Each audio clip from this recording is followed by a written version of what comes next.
Good morning बच्चों। महादेवी वर्मा द्वारा रचित वर्षा सुंदरी के प्रति, इस शीर्षक को हम पढ़ने जा रहे हैं। हिमालय से शीर्षक को हम पढ़ चुके हैं। रूपस तेरा घन केश पाश, श्यामल श्यामल गो कोमल कोमल, लहराता सुरभित केश पास, नभ गंगा की रजत धार में धो आई क्या इन्हें रात। कंपित है तेरे सजल अंग, सिहरा सा तन है स्नात, भीगी अलकों के छोरों से चूती बूंदे कर विविध लास, रूपस तेरा घन केश पाश। बेटा रूपसी माने सुंदरी, घन माने बादल, केश पास माने बालों का समूह, नभ गंगा माने आकाश गंगा, रजत धार माने चांदी के समान सफेद जलधारा, सद्य स्नात माने तत्काल स्नान की हुई, अलकों माने बालों से, चूती माने टपकती, लास माने आनंद पूर्वक। लास उल्लास शब्द का बिगड़ा हुआ रूप है, आनंद पूर्वक।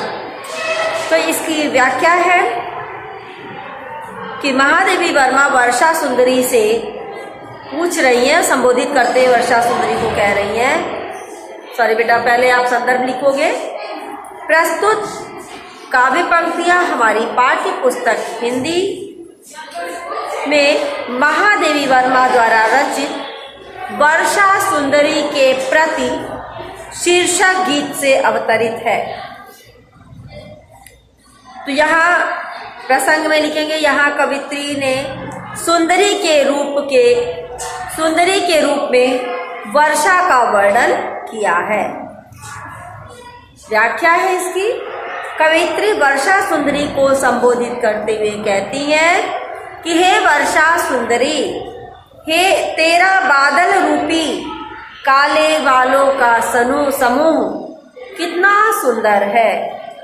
तुम्हारे कोमल काले सुगंधित बाल हवा में लहराते हुए कितने अच्छे, कितने सुंदर लगते हैं। कवित्री पूछती है वर्षा सुंदरी से कि हे वर्षा सुंदरी, क्या तू अपने इन बालों को रात में, ठीक है, कल रात में आकाश गंगा की चांदी के समान श्वेत जलधारा में धोकर आई है? आकाश गंगा की श्वेत जलधारा में कल रात में क्या इनको धोकर आई है? क्योंकि तेरे संपूर्ण अंग जल से भीगे हुए होने के कारण कांप रहे हैं। तेरे कांपते हुए शरीर को देखकर ऐसा लगता है, ऐसा प्रतीत होता है कि तू अभी अभी स्नान करके आई है, क्योंकि तेरे भीगे हुए बालों से जल की बूंदें प्रसन्नता के कारण नृत्य करते हुए नीचे टपक रही है। हे वर्षा सुंदरी, तेरे बालों का समूह बहुत ही सुंदर प्रतीत होता है। ठीक है बेटा, तो इसमें कौन सा आप पढ़ोगे? और रस छंद अलंकार भी देख लो। शुद्ध साहित्यिक खड़ी बोली है, शैली चित्रात्मक है, रस श्रृंगार है, गुण माधुर्य है, शब्द शक्ति लक्षणा है, अलंकार रूपक, पुनरुक्ति प्रकाश और मानवीकरण है। ठीक है बेटा, तो इसको आप कॉपी में करते चलोगे। नेक्स्ट है आपका इसके बाद दूसरा पद है, सौरभ झीना झीना गीला, लिपटा मृदु अंजन साधुकूल, चल अंचल में।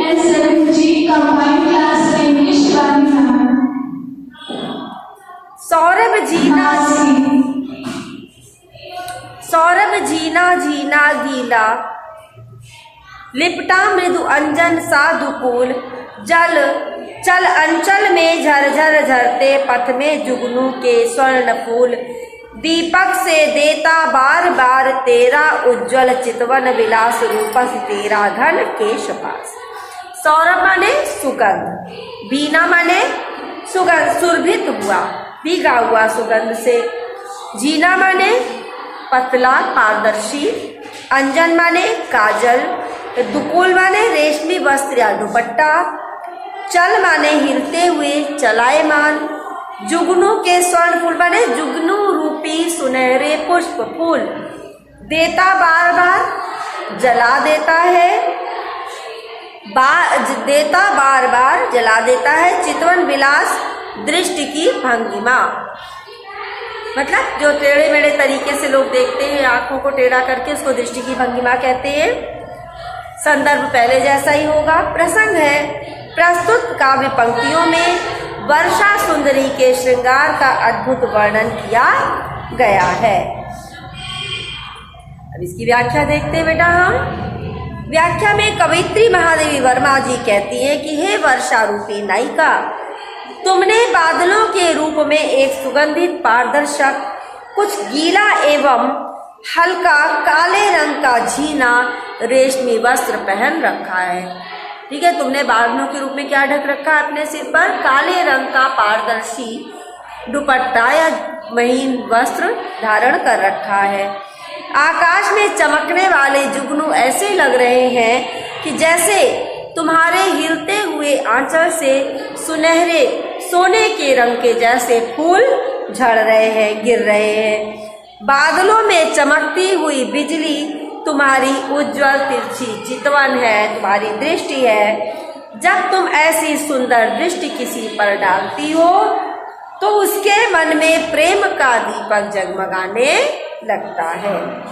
हे रूपवती वर्षा सुंदरी, तुम्हारे बादल रूपी केशपाश अत्यंत सुंदर लगते हैं। उच्छ्वासित वक्ष पर चंचल है बकपातों का अरविंद हार, तेरी निश्वासें छू भूको बन बन जाती मलयज बयार, केकी रब की नूपुर ध्वनि सुन जगती जगती की मूक प्यास रूपसी तेरा घन केशपास। जगती जगती बेटा यहाँ पे एक शब्द दो बार आया है, लेकिन दोनों के अर्थ भिन्न भिन्न। एक जगती का अर्थ है संसार में, एक जगती का अर्थ में जग जाना। ठीक है, दोनों के अर्थ भिन्न भिन्न है। यहाँ पे आपका कौन सा अलंकार होगा? यमक अलंकार होगा। उच्छ्वासित माने श्वास, जो हम सांस लेते जिसके कारण हमारा वक्षस्थल ऊपर नीचे होता रहता है। वक्ष पर माने छाती पर, चंचल माने चलायमान है, हिलडुल रहा है। बकपात माने बगुलों की पंक्तियां, अरविंद माने कमल, निश्वास माने बाहर निकलने वाली श्वास, मलयज माने चंदन पर्वत से आने वाली सुगंध, बयार माने वायु, केकी रव माने मयूर की ध्वनि, नूपुर माने पायल, जगती माने जागृत होना है या संसार। मैंने बताया एक शब्द के दो अर्थ हैं। तो इन काव्य पंक्तियों में वर्षा रूपी सुंदर स्त्री के सौंदर्य का आलंकारिक वर्णन हुआ है। तो बेटा वर्षा रूपी सुंदरी से क्या कह रही है महादेवी वर्मा? उच्छ्वासित वक्ष स्थल पर चंचल, हे वर्षा रूपी सुंदरी, सांस लेने के कारण ऊपर उठे तथा कंपित तेरे वक्ष स्थल पर आकाश में उड़ते हुए बगुलों की पंक्तियों रूपी श्वेत कमलों का हार हिलता हुआ सा मालूम होता है। हे वर्षा रूपी सुंदरी, तुम्हारे जैसे लोग सांस लेते तो उनके वक्षस्थल ऊपर नीचे होता, उसी तरह से जो बगुलों की पंक्तियां उड़ रही हैं उसको देखकर ऐसा लग रहा है कि तुम्हारे हृदय पर पड़ा हुआ श्वेत कमल पुष्प की माला हिल रही है। जब तुम्हारे मुख से निकली बूंद रूपी सांसें पृथ्वी पर गिरती हैं तो उससे पृथ्वी के स्पर्श से उठने वाली एक प्रकार की सुगंध मलय गिरी की सुगंधित वायु के समान प्रतीत होती है, जो कि तुम्हारे पैरों में तुम्हारे आगमन पर की सुंदरी की क्या प्रतीत होती है? वायु प्रतीत होती है। के रव की नूपुर ध्वनि सुनी। अब कह रही है कि तुम्हारे आगमन पर, तुम्हारे आने पर चारों ओर नृत्य करते हुए मोरों की ध्वनि सुनाई पड़ती है। जो कि तुम्हारे पैरों में बंधे हुए घुंघरुओं के समान प्रतीत होती है, घुंघरुओं के समान मालूम पड़ती है, जिसे सुनकर संसार के लोगों का मन मधुर प्रेम की प्यास से पीड़ित हो जाता है, या जिसको सुनकर लोगों के मन में मधुर प्रेम की प्यास जागृत होने लगती है। कहने का तात्पर्य क्या है कि मोरों की मधुर आवाज से वातावरण में जो मधुरता छा जाती है वह लोगों को आनंद और उल्लास से जीने की प्रेरणा प्रदान करती है। उसके हृदय में मौन रूप में छिपा हुआ प्यार मुखर रूप धारण कर लेता था, प्रकट रूप में आ जाता है, जो उनकी जीने की, जिसके कारण उनके जीने की जो इच्छा है वो सुदृढ़ हो जाती है, बलवती हो जाती है। हे वर्षा रूपी सुंदरी, तुम्हारी बादल रूपी बालों की राशि, बालों का समूह अत्यंत सुंदर लगता है।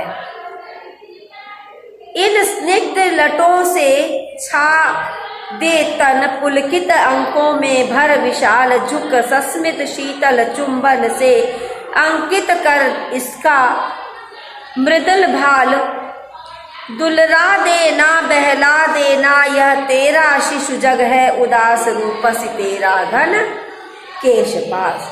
स्निग्ध माने बेटा चिकनी, पुलकित रोमांचित, सुस्मित मुस्कुराते हुए, अंकित चिन्हित, चिन्हित माने निशान बनाए हुए, मृदुल माने सुंदर, दुलराना प्यार करना, शिशु जग माने संसार, ये जो जग रूप है, ये जो संसार रूपी शिशु है। तो महादेवी वर्मा क्या कह रही कि हे वर्षा सुंदरी, तुम्हारा बादल रूपी केश पास लहरा रहा, तुम्हारा बादल रूपी केशों का समूह लहरा रहा है, और तुम्हारा संसार रूपी शिशु, जगत रूपी शिशु उदास उदास दिखाई दे रहा, दुखी दिखाई दे रहा है। तुम इसे दुलार दो, प्यार दो, जैसे माँ अपने बच्चे को गोद में लेकर उसके मुख को नीचे करके उसे चूम लेती, उसके मस्तक को चूम लेती है, उसे दुलारती है, उसे प्यार करती है, उसी प्रकार तुम भी अपने संसार रूपी शिशु को दुलार दो। उसे बच्चे को प्यार करते समय माँ उसके ऊपर गिर जाती है और बच्चे का शरीर उनसे ढक जाता है। ऐसे ही है रूपसी वर्षा, तुम भी अपनी स्निग्ध लटों, अपनी चिकनी लटों के काले काले बादल रूपी लटों से शिशु, जगत रूपी शिशु, संसार रूपी शिशु को ढक लो। इसे अपनी विशाल रोमांचित गोद में भर लो। इसलिए ऐसा कह रही कि वर्षा होने पर सब लोग बहुत प्रसन्न हो जाते हैं, सब पानी में भीगना चाहते हैं। इसलिए वर्षा रूपी सुंदरी से कह रही है कि तुम इसे अपनी गोद में भर लो। नीचे की ओर झुको, आसमान से जमीन की ओर आओ और मुस्कुराहट भरे ठंडे चुंबन से संसार के मस्तक अर्थात पृथ्वी के ऊंचे उठे हुए पर्वत आदि को ऐसे चूम लो जैसे माँ अपने बच्चे के कोमल मस्तक को चूम लेती है। बेटा हमने बार बार आपको नहीं बताया है इसका जो काव्यगत सौंदर्य है, अब एक ही बार में आप लिख लो, सब पूरे में एक ही जैसा है। साहित्यिक खड़ी बोली है बेटा, चित्रात्मक शैली है, रस श्रृंगार है, ठीक है। अभी ऊपर वाले में जो पहला वाला था इसका उच्छ्वासित रस, उसमें श्रृंगार रस था बेटा, और इस वाले में जो इस स्निग्ध वाला है इसमें आपका वात्सल्य रस है, शिशु का वर्णन है, इसलिए वात्सल्य रस है यहाँ पर। और अलंकार में रूपकादिशोक्ति, मानवीकरण, रूपक, यमक आदि अलंकार है।